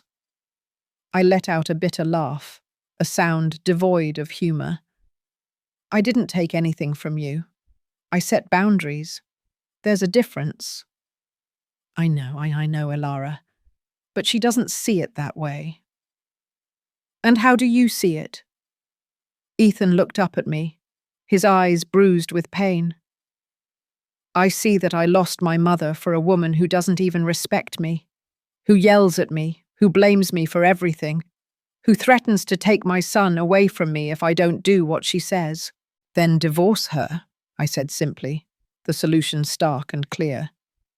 I can't. We're expecting a baby. Ethan, I was 7 months pregnant with Julian when your father died. I had to go on alone. If you can work, you can support your child, with or without Serafina. No buts. Either you stay with her and accept the consequences, or you separate and build a new life. But you can't go on like this, destroying yourself. And you can't come here expecting me to solve your life for you. Ethan was silent for a long time, the weight of my words pressing down on him. You don't love me anymore, Elara? He asked in a small child's voice. That question, so raw and vulnerable, broke through my icy resolve, piercing my heart. I will always love you, Ethan. You are my son. I carried you in my womb. I raised you. I taught you to walk, to talk, to read. But I don't trust you anymore, and I'm not sure if I'll ever be able to again. What do I have to do? He pleaded, a desperate light in his eyes. Tell me what I have to do to earn your trust back.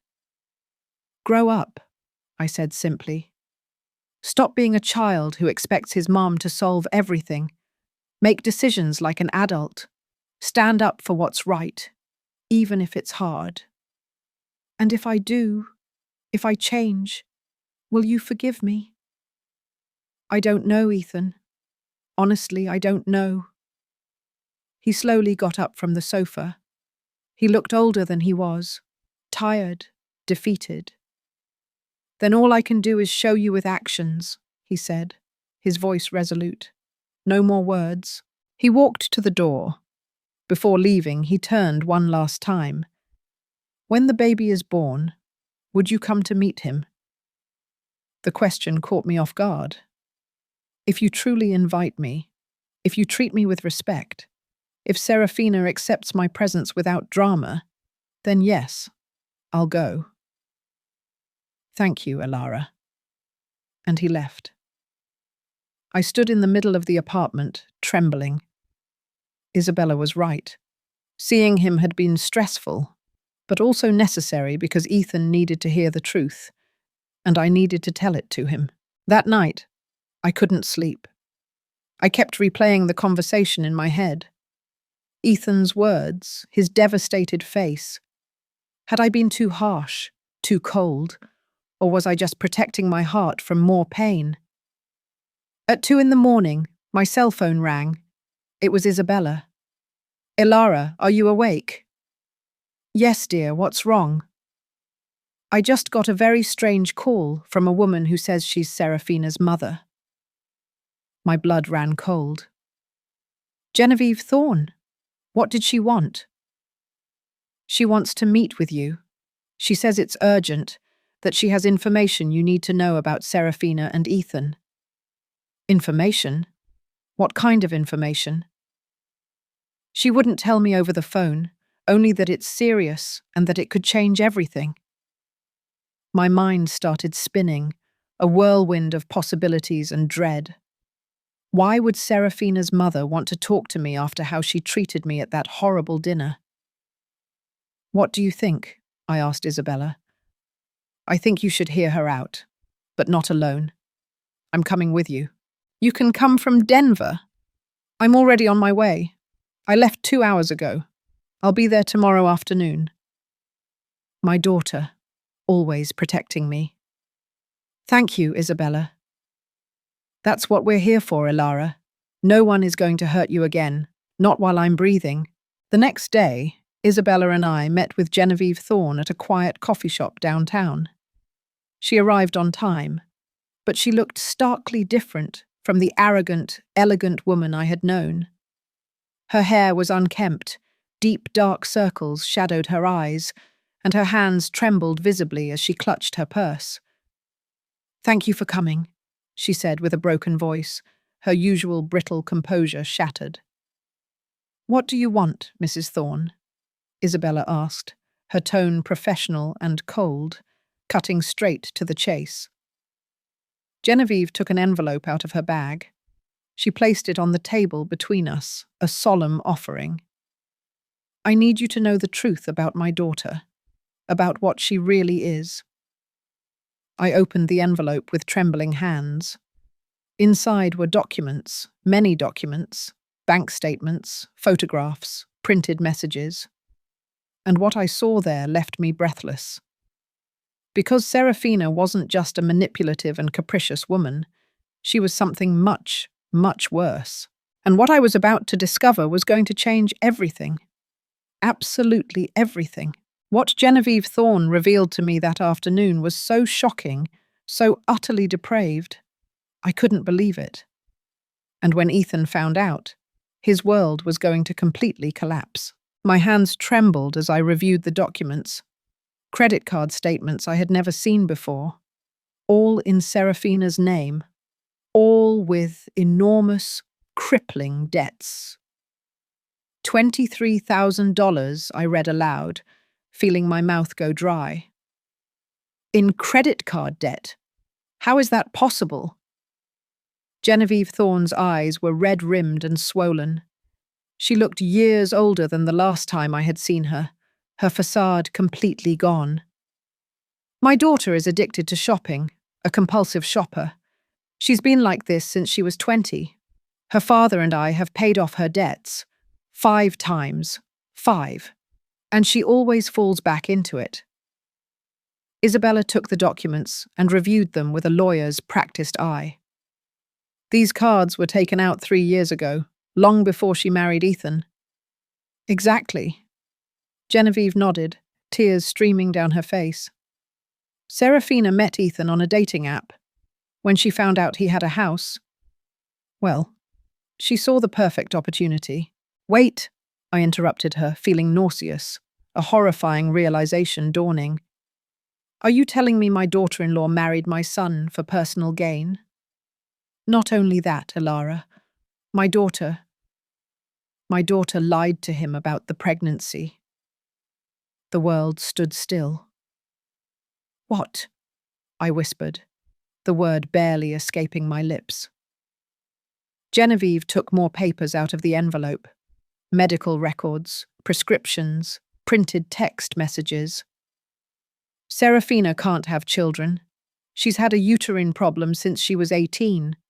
We've known since then. The doctors were clear. Natural pregnancy is impossible. Isabella and I looked at each other in horror, speechless. But she is pregnant. We saw her at the dinner. The doctor mentioned it. He said she couldn't get stressed. She's lying, Genevieve said with a broken voice. There is no pregnancy. There never was. Check these messages. She handed me her phone. They were WhatsApp conversations between her and Serafina. Serafina, Mama, I already told Ethan I'm pregnant. He was so happy. Genevieve, Serafina, you can't do this. When he finds out you lied. Serafina, he's not going to find out. I'll say I lost it in a few months, but by then I'll be well settled in the house. Genevieve, Serafina, this is wrong. Very wrong. Serafina, Mama, you never support me. Always criticizing. That's why I'm in this situation. I need this house, Mum. I need to get out of debt or they're going to sue me. I felt like I couldn't breathe. Ethan doesn't know any of this. Nothing. Serafina is very good at lying. Always has been. She bought maternity clothes. She looks up pregnancy symptoms online to fake nausea. She even bought positive pregnancy tests online to show him pictures. Why are you telling me this? I asked, my voice strained. You are her mother. Why betray your own daughter? Genevieve Thorne put her face in her hands and began to cry, deep, shuddering sobs that shook her thin frame. Because I can't take it anymore. I can't keep watching her destroy lives. She has scammed 3 men before Ethan. Always the same story. They fall in love, she invents pregnancies, gets money, and when she can no longer sustain the lie, she disappears. My God, I whispered, pressing a hand to my chest, a fresh wave of agony washing over me. But this time it was different. This time she found someone who had a house, and she decided to stay. And when you appeared as an obstacle, she did horrible things, threw away your belongings, sold your furniture, humiliated you. And you said nothing? Isabella asked, her voice hard, judgmental. I was afraid, Genevieve cried, looking up, her face tear-streaked and desperate. My daughter can be dangerous. She manipulates, lies, threatens. She told me that if I said anything to Ethan, she would cut me out of her life forever. And she's my only daughter, my only baby. But she's not a baby anymore, I said in a firm voice, my compassion for Genevieve overshadowed by righteous anger. She's an adult woman who is committing fraud, and you are an accomplice by staying silent. Genevieve nodded through her tears. I know. That's why I'm here. Because yesterday, Serafina came to ask me for more money, $5,000. She says she needs to get fake pregnancy tests done to keep deceiving Ethan. And I can't go on with this anymore. I can't. Isabella took all those documents and put them away carefully. I'm going to need certified copies of all of this, and I need you to be willing to testify if necessary. Whatever it takes, Genevieve said, her voice filled with a desperate resolve. I just want this to end before my daughter ruins more lives. Where is your husband in all this? I asked. Alistair doesn't know anything. He thinks Serafina has finally settled down. If he finds out about this, I don't know what he would do. He's so proud of her. Well, he's going to have to find out, Isabella said, her voice grim. Because this is serious. Very serious. I stared at the documents on the table. My son. My poor Ethan. Deceived, manipulated, destroyed by a woman who never loved him, who only saw an opportunity in him. I have to tell him, I said, the words heavy with impending sorrow. Ethan has to know the truth. Are you sure, Elara? Isabella asked, her hand resting gently on mine. This is going to destroy him. He's already destroyed, but at least if he knows the truth, he can start to rebuild on a real foundation, not on lies. Genevieve Thorne took my hands, her touch surprisingly gentle. Thank you. Thank you for being more of a mother than I am, for protecting your son even when he didn't protect you. Her words hurt me because they were right. I was still a mother, despite everything. That same afternoon, I dialed Ethan's number. He answered on the second ring, his voice wary. Ilara? Ethan, I need you to come to my apartment now. It's urgent. Are you okay? Did something happen? I'm fine, but we need to talk. Bring Serafina with you. Serafina? But Ilara? Ethan, I said in a firm voice, leaving no room for argument. Either you both come in an hour, or I'm coming over there. And believe me, you don't want this conversation to be at your house. Okay, we'll be there. I hung up and looked at Isabella. Are you ready? She asked. No, I said, my heart pounding, but we have to do it. 40 minutes later, there was a tentative knock on the door. I opened it. Ethan was there, nervous, pulling at his shirt collar. Beside him, Serafina, her face sour, dressed in tight maternity clothes that now seemed grotesque. I hope this is important, Ilara, Serafina said in a bored tone, her voice dripping with annoyance. I had to ask for time off from work. Come in, I said simply. They entered, sat on the sofa, their posture tense. Isabella stood next to me, a folder in her hands, a silent, formidable presence. What's going on? Ethan asked, his eyes darting between us. Why is Isabella here? Because what I'm about to tell you is very serious, and you need family support. I saw Serafina's face change from boredom to alert, her eyes narrowing. Serious? She asked in a high-pitched voice. What are you talking about? I'm talking about lies, I said, looking directly at her. About fraud? About manipulation? I don't know what… Your mother came to see me, I interrupted, my voice unwavering, and she told me everything. I saw the colour drain from Serafina's face, leaving it ashen. My mum? What did she say? Isabella opened the folder and started taking out documents, laying them on the coffee table. She said you're not pregnant, that you never were, that you have a medical condition that prevents you from having children, and that you lied to Ethan to keep the house. The silence was deafening. Ethan slowly got up from the sofa, his face contorted in disbelief. What? His voice came out as a whisper. What did you say? She's lying, Serafina shouted, jumping up, her voice shrill with desperation. My mom is crazy. She's making things up because she's jealous that I'm happy. Here are the medical documents, Isabella said, showing them, her voice calm and authoritative. Certified with your full name. Diagnosis: bicornuate uterus with severe adhesions. Impossibility of natural pregnancy. Those are old. From years ago. I'm better now. The date is from 6 months ago, Isabella said coldly. When you were already married to Ethan, and here is the conversation with your mother, where you admit you're lying about the pregnancy. She showed him her phone with the messages. Ethan took it with trembling hands. He read once, twice, 3 times, and then he collapsed onto the sofa, his head in his hands, a guttural groan escaping his lips. No, it can't be, he whispered, his world shattering around him.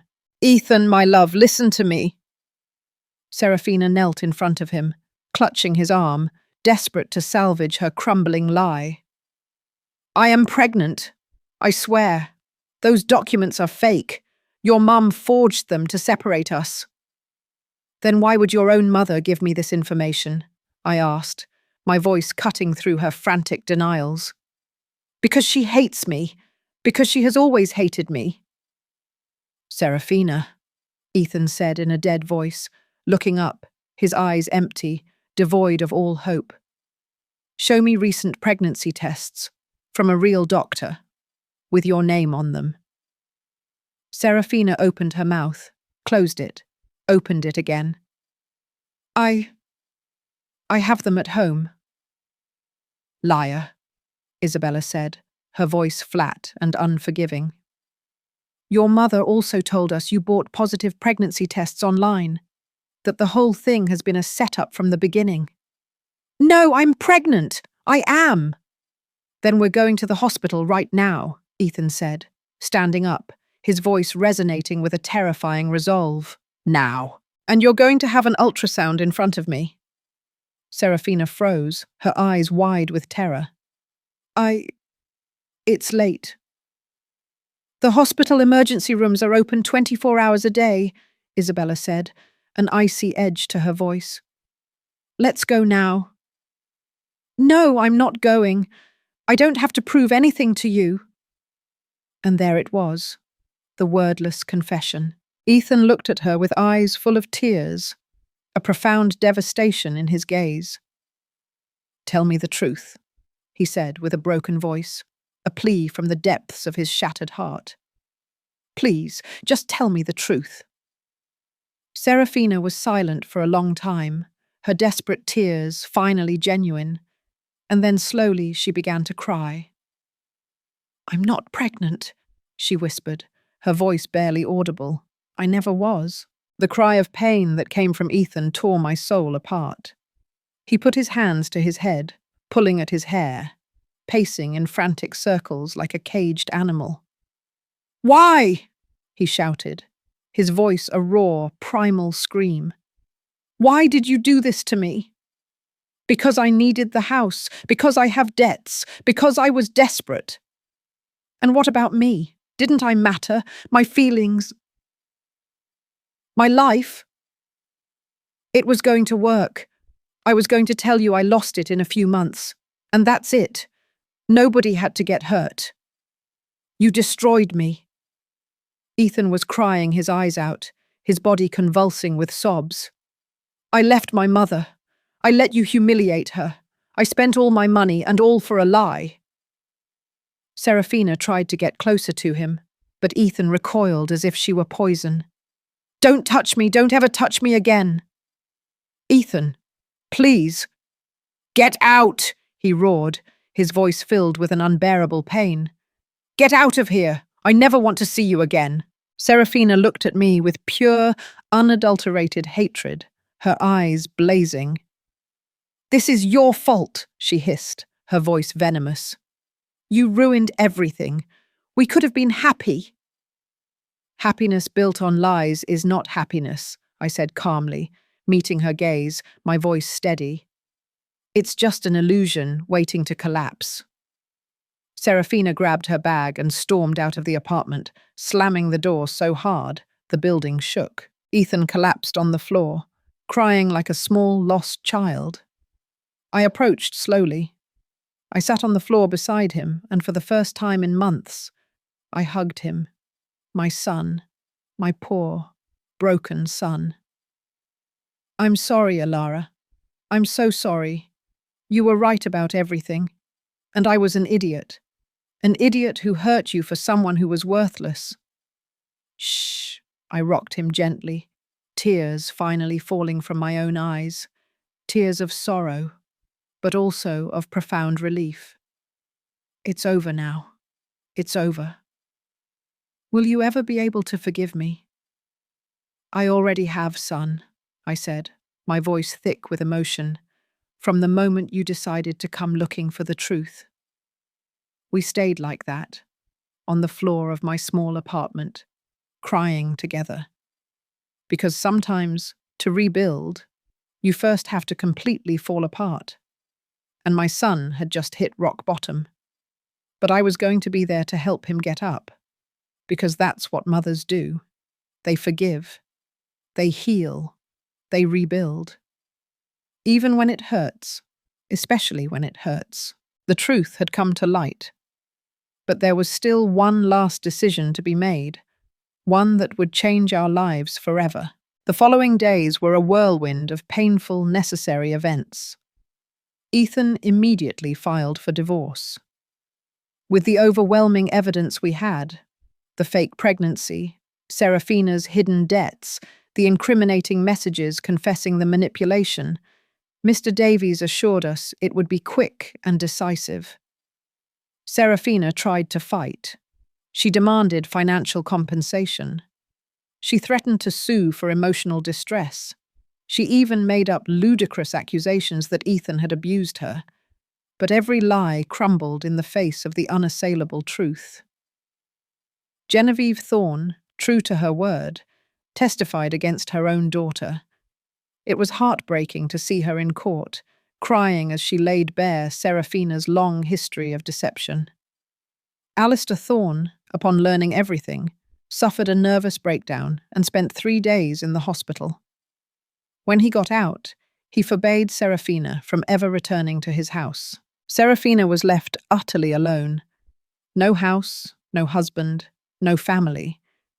And although a part of me, the deeply ingrained maternal part, felt a pang of pity for her desolate state, another part, the part that had been humiliated, betrayed, and nearly destroyed, knew with absolute certainty that this was justice. Not revenge, but justice. The natural, undeniable consequences of her actions. 2 months after the divorce was finalized, Ethan and I were sitting in my small apartment, having coffee.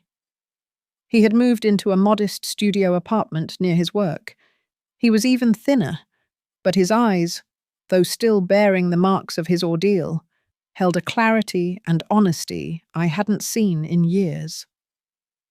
"Elara," he said, stirring sugar into his coffee, his voice soft. "I've been thinking a lot about everything, about how we got to this point, and I realized something." "And what's that?" I asked, my heart cautiously open. "I didn't marry Serafina for love. I married her out of fear." "Fear of what?" "Of being alone, of not being enough. When Dad died, I was just 15, and I watched you work yourself to the bone to raise us, to give us everything. I always wanted to show you that it was worth it, that your sacrifice was worth it." His voice broke, thick with emotion. "So when Serafina came along, beautiful, self-assured, seemingly interested in me, I thought it was my chance to have the perfect family, to show you that I had made it. But I did everything wrong, Elara," he continued, tears rolling down his cheeks unchecked. "Instead of protecting you, I hurt you. Instead of honoring your sacrifice, I trampled on it. I betrayed everything you taught me to impress someone who never loved me." He looked at me, his eyes pleading. "How can you forgive me? How can you even look at me after what I did to you?" I got up from my chair and sat next to him, taking his face in my hands, just as I had when he was a small child plagued by nightmares. "Ethan, listen to me carefully. Everyone makes mistakes. Everyone. What's important isn't the mistake, but what you do after you make it. But you acknowledged your mistake. You asked for forgiveness. You ended a toxic relationship. You're rebuilding your life. That takes more courage than never making a mistake. Do you really forgive me?" "I already told you. I forgave you the moment you had the courage to seek the truth." We hugged tightly, and I felt something that had been broken between us begin to heal. It wasn't completely cured. There were still scars. It still hurt. But it was healing, and that was enough for now. 3 months later, my phone rang. It was an unknown number. "Hello, Mrs. Vance? This is Mr. Davies." "Mr. Davies, what happened?" "I have news. Serafina Thorne was arrested this morning." My stomach dropped. "Arrested? Why?" "Fraud. It turns out that after the divorce with Ethan, she tried the same trick on another man, a wealthy businessman from Queens. She told him she was pregnant, took money from his accounts, sold some of his belongings. My God. But this man was smarter. He hired a private investigator. He discovered her entire history, The previous scams, the fake pregnancies, everything. And he pressed criminal charges. And now she faces charges for aggravated fraud. It could be up to 8 years in prison. Plus, the other previous victims are joining a class action lawsuit. Her mother is testifying too. I was silent, processing the staggering information. "How is Ethan?" I asked, a lingering concern in my voice. "Does he know?" "I told him an hour ago. He said he hopes she learns, that she finds help, but that it's not his problem anymore." "Good," I said. "That's mature of him." "There's something else, Alara. Ethan has made all his payments, the $2,200 a month, for 4 straight months now, without fail, without complaint." "I know. I've been monitoring the account." "He wants to know if you would consider renegotiating the contract. Not to pay less, but so he can visit you more often. He says he misses talking to you." I felt a lump form in my throat, a familiar warmth spreading through my chest. "Tell him to come for dinner on Sunday. I'm going to make pot roast, his favourite." I heard the smile in the lawyer's voice. "I'll tell him. And Alara, I'm glad to see things are getting better. Thank you, Mr. Davies, for everything." On Sunday, Ethan arrived with a bouquet of hydrangeas and a chocolate cake from my favourite bakery. "You didn't have to bring anything," I said as I opened the door, a genuine smile on my face. "I wanted to. It's the least I could do." We ate together. We talked about his work, his new apartment, his future plans. We talked about Isabella and Julian, about the nieces and nephews who lived far away. We talked about everything and nothing, just like we used to, before Serafina came along. And it was normal, comfortable, healing. When we finished dinner, Ethan took a large envelope out of his backpack. "What's that?" I asked, a flicker of apprehension. "Open it." I opened it carefully. Inside were legal documents, crisp and official. They were the deeds to the house, completely transferred to my name, with no conditions, no tenancy at will, nothing. "Ethan, what is this?" "It's yours, Alara. It always was, but now it's official. 100% yours. I renounce any right to it." "But the house was for you. It was a gift." "It was a gift that I was too immature, too selfish, too cowardly to keep. But you need a secure asset, a place of your own, and that house is yours. I'm going to build my own path, as I should have from the beginning." Tears were streaming down my cheeks, a mixture of sorrow and boundless love. "And where will you live?" "I'll stay in my apartment. I'm saving to buy my own place in a few years. Something I earn, not something given to me. Let me do this, Alara. Let me show you that I've learned, that I've grown, that your sacrifice was not in vain." I hugged him tightly, my son, my little boy, who was no longer a boy, who was finally becoming the man I always knew he could be. 6 months later, I was in that same house on Jacaranda Street. But now it was profoundly different. I had cleaned every corner, purged it of every toxic memory. I had painted the walls new, cheerful colours. I had put plants in every window, their vibrant green a testament to new life. Isabella had helped me renovate the kitchen, adding modern touches that honoured the old. Julian had helped me fix up the garden, coaxing new blooms from the neglected soil. And Ethan came every Sunday to eat with me. Sometimes he brought his siblings, sometimes he came alone. But he always came, on time, respectful, loving. One afternoon, the 4 of us were in the garden, me, Ethan, Isabella, and Julian, drinking homemade lemonade under the shade of the bougainvillea I had planted myself years ago. "Do you know what day it is today?" I asked, a gentle smile on my face. "What day?" Isabella asked, glancing at her watch. "Exactly 1 year ago today, I came back from my sister Cora's funeral and found my things on the lawn." An uncomfortable silence fell, brief but heavy. "Ilara," Ethan began, his voice laced with regret. "No," I interrupted him with a smile, a genuine, peaceful smile. "I'm not saying it to make you feel bad. I'm saying it because 1 year ago, I thought I had lost everything. My house, my dignity, my family, my son. I looked at the three of them, my beloved children. But what really happened is that I lost the illusions, the lies, the fake relationships. And when all that was gone, I discovered what really mattered." "What?"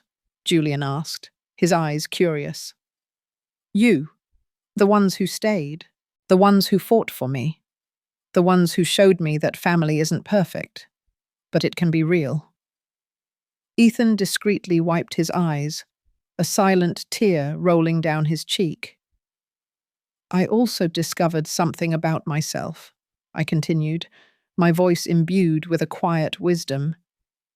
"I discovered that I can be strong, that I can set boundaries, that I can demand respect without feeling guilty, that I don't have to accept crumbs of love." "You taught us all a lesson, Ilara," Isabella said, reaching for my hand. "Sometimes the greatest love is the one that says, 'No more.'" "Exactly, I agreed. And today, 1 year later, I am sitting in my garden, in my house, with my children who truly love me, drinking lemonade at peace. "At peace," the three of them repeated, a chorus of harmony. We toasted with our glasses of lemonade, and we laughed. And for the first time in a long time, I felt that everything was exactly where it should be. That night, when my children had left and I was alone, I went out to the garden one last time. I looked at the stars, the same sky I had looked at 1 year ago, when I thought my life was over. But it wasn't over. It had begun again. I had fallen. I had been broken. I had hit rock bottom. But I had gotten up, and I had learned the most important lesson of all. That dignity is not given away. It is defended. That respect is not begged for. It is demanded. That true love does not humiliate. It uplifts. And that it is never, ever too late to clean your life of everything that doesn't serve you, even when it means being alone for a while.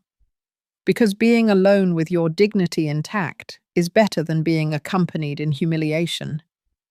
I smiled, looking at the stars, feeling the gentle breeze rustle the leaves of my bougainvillea. "Thank you, Cora," I whispered, thinking of my sister, feeling her presence around me. "Thank you for teaching me that life is short and that it shouldn't be wasted on people who don't value us." The wind blew gently, and I swear I felt my sister's answer in that soft caress. "You're welcome, little sister. Now live, truly live."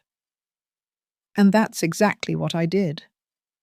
I lived, with dignity, with peace, with self-love, and with the certainty that I had won the most important battle of all, the battle for my own soul. If this story touched your heart, it's because something in it resonated with you. Maybe you too have been humiliated by someone who should love you. Maybe you too have felt that you are worthless, that you are in the way, that you should accept the crumbs. Let me tell you something from the bottom of my soul. You are worthy. You have always been worthy, and you deserve respect. It doesn't matter your age. It doesn't matter if you're a mother, grandmother, daughter, or sister. It doesn't matter how many times you've been made to feel small. You have a right to your dignity, to your space, to your peace, to your happiness. And if someone, anyone, makes you feel less than you are, then it's time to do a clean out, to say enough is enough, to set boundaries, to demand respect, to defend yourself. because life is too short to live it on your knees, and it is never, ever too late to stand up. I did it at 67 years old. You can too.